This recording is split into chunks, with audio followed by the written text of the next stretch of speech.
Information के हिसाब से अभी तक तकरीबन 5-6 हैं इंक्लूडिंग मी, और मेरे जिनको चोटें आई हैं।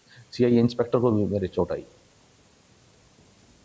बात करनाल से खबर की। कैबिनेट मंत्री रणबीर गंगवा का बयान सामने आया। भूपेंद्र हुड्डा के बयान पर उन्होंने पलटवार किया और कहा कि कांग्रेस की परेशानी समझ सकता हूं, कांग्रेस के काम को जनता अच्छी तरह जानती है।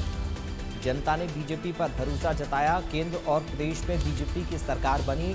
ये रणबीर गंगवा की तरफ से बयान दिया गया है।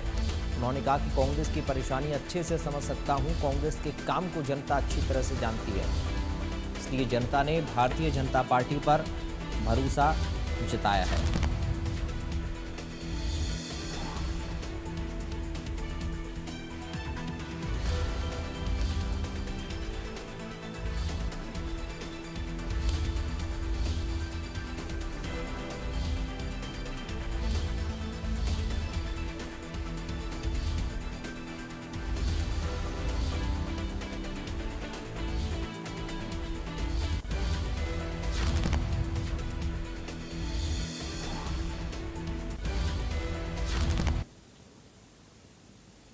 मैं उनकी परेशानी समझ सकता हूं। आज वैसे तो क्योंकि स्वतंत्रता दिवस है, इसलिए मैं जो कोई ज़्यादा नहीं बोलना चाहूँगा, लेकिन जहाँ तक कांग्रेस की बात है, उस समय उन्होंने जिस तरीके का कार्यकलाप इस प्रदेश के अंदर करने का काम किया, ये प्रदेश की देश की जनता देख रही है। इसीलिए लगातार भारतीय जनता पार्टी की सरकार देश में भी प्रदेश में भी है। हमारे शहीदों ने की कि हमारा आज़ाद देश हो और हमारा विकसित राष्ट्र हो, और हमारा हरियाणा प्रदेश भी हमारे यशस्वी मुख्यमंत्री नायब सैनी जी के नेतृत्व के अंदर लगातार आगे बढ़ रहा है।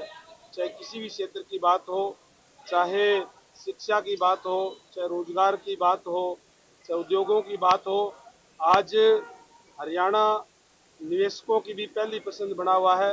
कि हमारी हरियाणा सरकार की नीति का परिणाम है कि आज सब कुछ हमने डिजिटल करने का काम किया, एक समयबद्ध तरीके से सबको उनको एक व्यवस्था देने का काम हमने किया है, और उसी का परिणाम है कि आज लगातार हरियाणा आगे बढ़ रहा है। युवाओं को अच्छे रोजगार मिले, युवाओं को केवल सरकारी नहीं बल्कि प्राइवेट सेक्टर के अंदर भी रोजगार मिले। इसके लिए हरियाणा सरकार ने फैसला लिया है कि 10 आईएमसी अलग अलग जगहों पर बढ़ाए जाएंगे। करनाल से बड़ी खबर की बात करेंगे। एक बड़ी जानकारी करनाल से इस वक्त सामने आ रही है। बीरू हत्याकांड में एक आरोपी को गिरफ्तार किया गया है।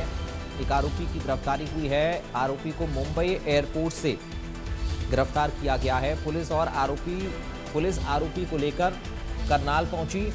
आरोपी को कोर्ट में पेश किया गया है। कोर्ट में आरोपी को पेश किया गया है। पुलिस ने 1 सप्ताह का रिमांड मांगा है। 1 सप्ताह